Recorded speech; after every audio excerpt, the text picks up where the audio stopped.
ఎఫ్జిడి ఏదైతే ఉన్నదో flu gas desulphurisation అనేటువంటిది దక్షిణ భారతదేశంలోనే మొట్టమొదటిసారిగా ఎస్టీపీలో పెడతామని చెప్పినటువంటి వాళ్ళు మరి సరైన టైంలో వాళ్ళు ఇన్స్టాల్ చేయకపోతే ఆ దూరిలో వచ్చేటువంటి ఒక వాతావరణాన్ని కాలుష్యం చేస్తా ఉంటే ఆ కాంట్రాక్టర్ కు టైం ఎక్స్టెండ్ చేస్తూ ఇంకొక 100 కోట్ల రూపాయల టెండర్ కు పెంచినటువంటిది పెనాల్టీ వేయకపోవడం కనుక జరిగినటువంటి కుంభకోణాన్ని వెలికి తీయాల్సినటువంటి యొక్క విజిలెన్స్ అయితేంది, ఈ యొక్క ఏసీబీ అయితేంది, సివిసి అయితేంది ఏం చేస్తున్నది అని అడుగుతా ఉన్నది.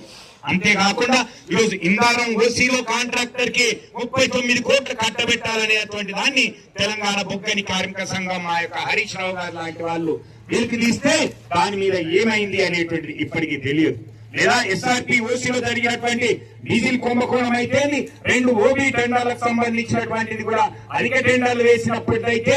జాయింట్ వెంచర్ గా పారిపోయినటువంటి వాడు ఇంకో పేరు మీద వచ్చి ఎక్కువ కోట్ చేసి ఈరోజు పనులు చేస్తున్నటువంటి విధానం అయితే ఇంకొక టెండర్ హరీష్ రావు గారు చెప్పిన తర్వాత దాన్ని రద్దు చేస్తే ఈ రోజు ఇంకొకరికి వస్తే ప్లస్ లో పడినటువంటి టెండర్ ఈ రోజు మైనస్ కు వచ్చింది అంటే అది బీఆర్ఎస్ టీబీజీకే చేసినటువంటి కృషి కాదా అంటున్నాం. ఇలాంటి వాటిని వెలుగు తీయాల్సినటువంటి మీరు ఈరోజు సంస్థ ఆస్తుల్ని కాపాడుకోవాల్సినటువంటి విజిలెన్స్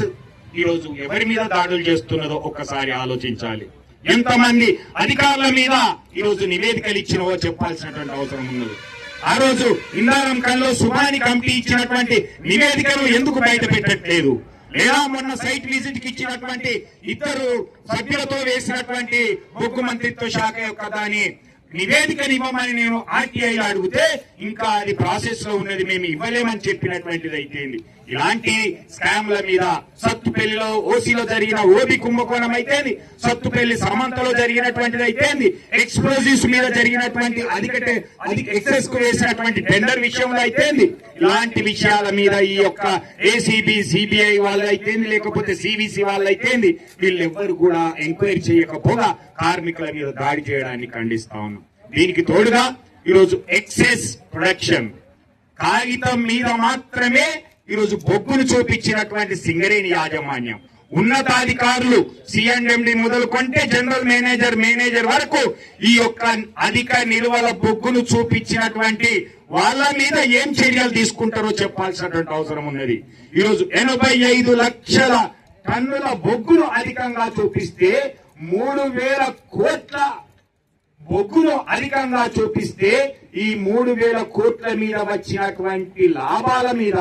ఈరోజు సింగరేణి యాజమాన్యం ఈరోజు డివిడెండ్ రూపంలో, రాయల్టీ రూపంలో, ఇన్కమ్ ట్యాక్స్ రూపంలో, డిఎంఎఫ్టి ఫండ్ ఇవ్వడంలో, సిఎస్ఆర్ నిధులకు ఇవ్వడంలో ఎన్ని కోట్ల రూపాయలు నష్టపోతుందో ఒక్కసారి విజిలెన్స్ అధికారులారా లేదంటే ఏసీబీ అధికారులారా చెప్పాల్సినటువంటి అవసరం ఉన్నది. అందుకే